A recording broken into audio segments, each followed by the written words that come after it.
Agora nós vamos falar sobre o livro de Cantares de Salomão, o livro mais romântico da Bíblia, gente. Não é? Então, se o marido está lá casado com a mulher e a coisa não está indo muito bem, o que ele tem que fazer? Ele tem que pegar o livro de Eclesiastes, ok? Abrir lá, Eclesiastes não, Cantares de Salomão, ou Cântico dos Cânticos de Salomão.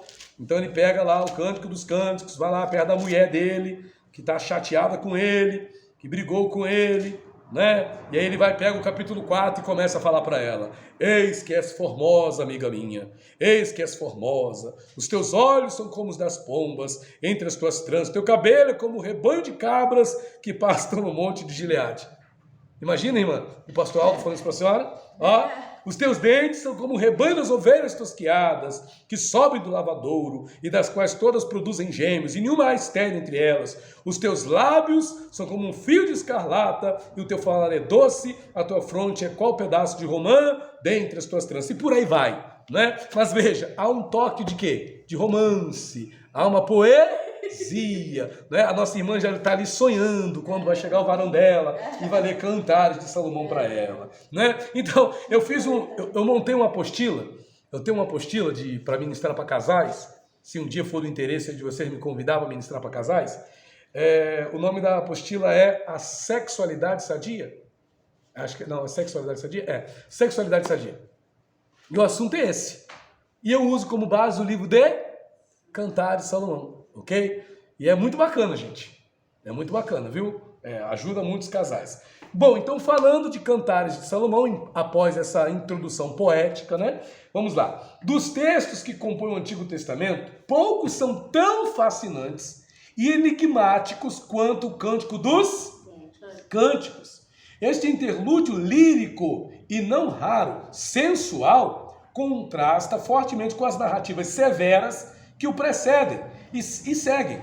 Cântico dos Cânticos é um poema de amor onde o nome de Deus nem sequer é mencionado e no qual não há referência à oração ou ao louvor a Deus. E aqui a gente corrige uma questão. Muitas vezes a gente fala que isso só acontece no livro de Esther, mas estamos aqui lendo uma descrição também de que nesse livro de Cantares a gente muitas vezes lê ele e passa batido essa informação, não é? Então aquela questão, só no livro de Esther, também está sendo afirmado aqui no nosso estudo, conforme estamos vendo, que também no livro de Cânticos o nome de Deus não é mencionado, e no qual não há referência à oração ou louvor a Deus. Entretanto, o cântico foi incluído entre os 5 rolos de festa, Megiló, do cano hebraico no judaísmo, entre os 5 rolos da festa do cano hebraico no judaísmo posterior, foi designado para ser lido na Páscoa, isso por ser interpretado como representação do amor divino por Israel. Aí o que acontece? Por que muitas vezes não se fala da ausência do nome de Deus no livro de Cântico dos Cânticos? Por quê? Porque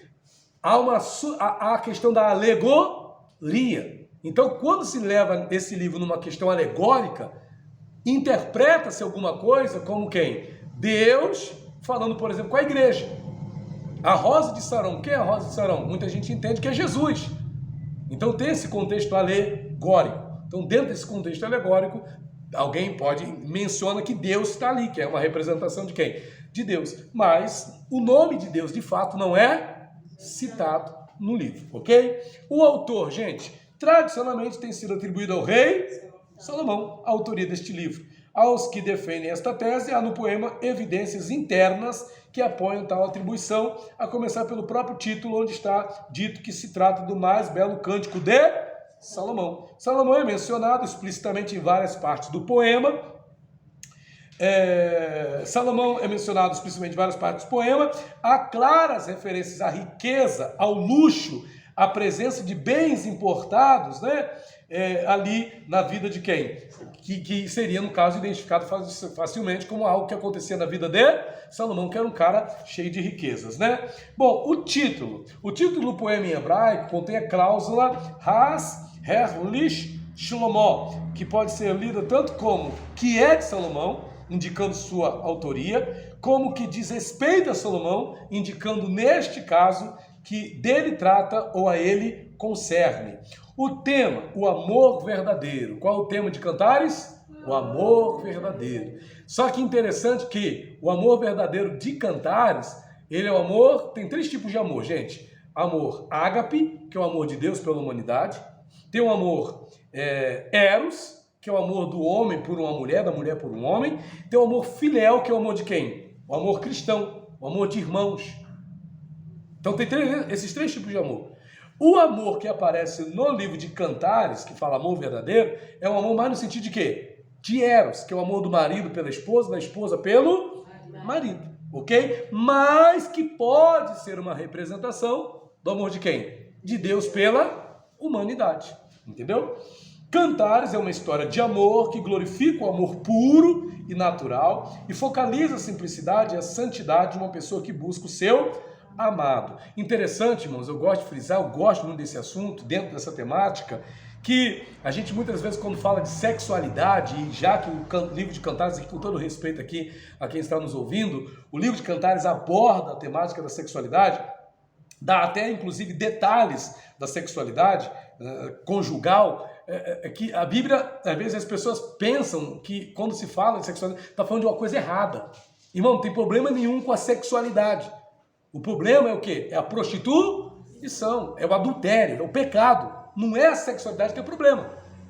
A sexualidade é algo inerente a quem é o ser humano. É algo sadio, algo saudável, criado por quem? Por Deus, com propósitos bem definidos. Mas as pessoas hoje em dia transformaram a sexualidade, o prazer sexual, como algo pervertido. E não é. Então a gente tem que, como eu falo, desmembrar essa coisa, tirar esse como é que fala? Oh meu Deus, até uma palavra, né? Tirar esse estigma de que a sexualidade, que o sexo é uma coisa pecaminosa. Uma vez eu estava ouvindo uma discussão de pastores, onde os camaradas simplesmente diziam que na época de Adão e Eva não tinha sexo. Se Deus criou Adão e percebeu que em Adão havia uma necessidade, que não era bom que ele estivesse só. Ora, em que sentido? Em todos os sentidos, inclusive o sexual. Porque se não for assim, Deus não teria criado os seres humanos com um aparelho reprodutor. Você está entendendo? Eis a questão. Bom, continuando. Até os dias de hoje, os judeus interpretam o livro de Cantares como sendo o símbolo do amor de Deus pela congregação de Israel, sendo o dia de sábado o seu intermediário.